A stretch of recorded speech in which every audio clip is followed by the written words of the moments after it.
इंदौर लिए चलते CM doctor Mohan Yadav इस वक्त प्रेस कॉन्फ्रेंस कर रहे, सुनिए क्या कह रहे हैं। साझेदारी से जुड़े हुए विषयों पर सकारात्मक हमको रिजल्ट मिल रहे हैं। कृषि, खाद्य प्रसंस्करण, फार्मास्यूटिकल सेवा, खासकर स्वास्थ्य सेवाओं के माध्यम से इंजीनियरिंग, सूचना प्रौद्योगिकी, ऊर्जा, लॉजिस्टिक, पर्यटन, कौशल विकास जैसे क्षेत्रों में सहयोग की व्यापक संभावनाओं पर भी चर्चा हुई है। व्यापार, निवेश, तकनीकी सहयोग, ज्ञान साझेदारी को आगे बढ़ाने के लिए भी सकारात्मक ऊर्जा के साथ हमारा आज का ये आयोजन सफलता की तरफ बढ़ रहा है। मध्य प्रदेश लैटिन अमेरिकन और कैरेबियन देशों के बीच सहयोग के अनेक नए आयामों में उभर कर आ रहा है। एमएसएमई, स्टार्टअप और युवा उद्यमियों के लिए ये नया अवसर खोजने का एक महत्वपूर्ण प्लेटफॉर्म है। विभिन्न देशों के उद्योग और व्यापार संस्थाओं के साथ लगातार संपर्क और संभावित व्यापार की संभावनाओं पर ये मजबूत भूमिका अदा रहेगी। मध्य प्रदेश में उत्पाद और सेवाओं को अंतर्राष्ट्रीय बाजारों तक पहुंचाने के हमारे प्रयास जो निरंतर चल रहा है उसका ये बड़ा उदाहरण आपके सामने है। इससे प्रदेश में उद्यमिता, रोजगार और आर्थिक गतिविधियों को बढ़ाने में बड़ी मदद मिलेगी।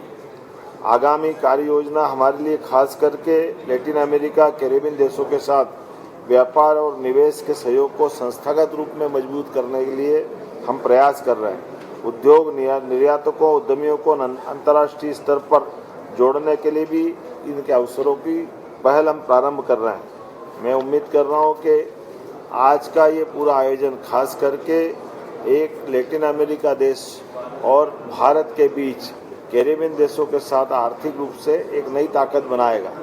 व्यापार, निवेश, नवाचार और विकास के लिए ये नया अवसर ला रहा है और मध्य प्रदेश कई कारण से अपनी इस पहचान को, यद्यपि ये बात सही है कि आज इस पे हम और ताकत के साथ बढ़ रहे हैं। जब हमारे पास बिजली सरप्लस है, सड़कों का नेटवर्क बहुत अच्छा बना है, सभी प्रकार की अनुकूलता है, 18 पॉलिसियों को सरलीकृत रूप से व्यापार व्यवसाय के लिए हमारे सरकार के माध्यम से व्यापार व्यवसाय को सरल और सुगम करने का प्रयास चल रहा है। तो स्वाभाविक रूप से इसी प्रकार के आयोजनों की आवश्यकता है और ये सिलसिला लगातार चलेगा।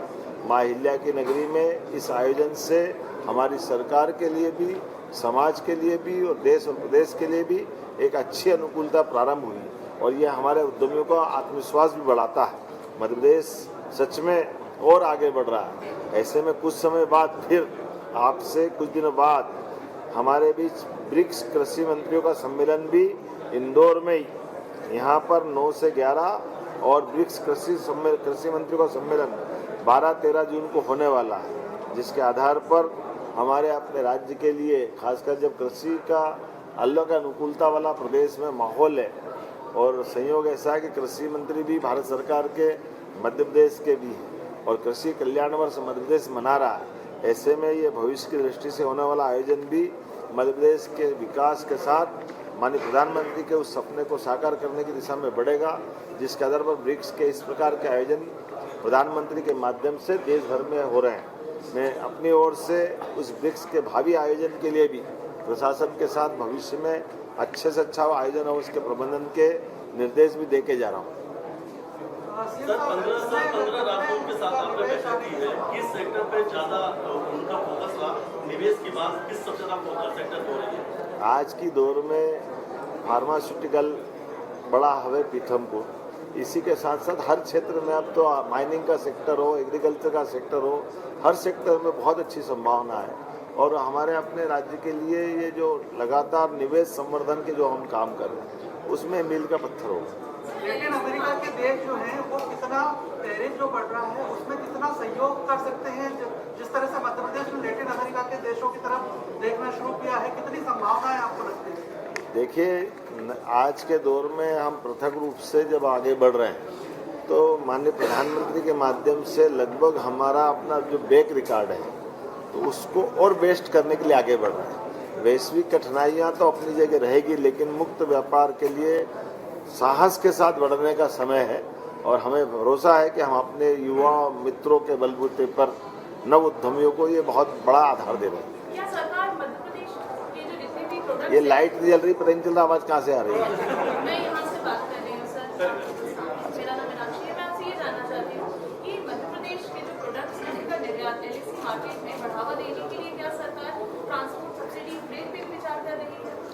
देखिए, हमने हमारी सारी पॉलिसियों में इन सारी बातों की गुंजाइश दी है और व्यापार व्यवसायों के बलबूते पर आज की स्थिति में मध्य प्रदेश से लगभग 70,000 करोड़ का निर्यात हो रहा है और ये 70,000 करोड़ के निर्यात को हम अपनी सरकार के पूरे होने तक 1 लाख करोड़ तक ले जाने की प्रतिबद्ध है। ये हम उन सारी संभावनाओं पे काम कर रहे हैं जिसमें माननीय प्रधानमंत्री जी के माध्यम से नए नए व्यक्तिगत समझौतों में बढ़ रहे हैं। सर, एग्रीकल्चर के क्षेत्र में भी लगता है संभावना है, एग्रीकल्चर बहुत संभावना है। मध्य प्रदेश तो फूड बास्केट है सभी क्षेत्रों में।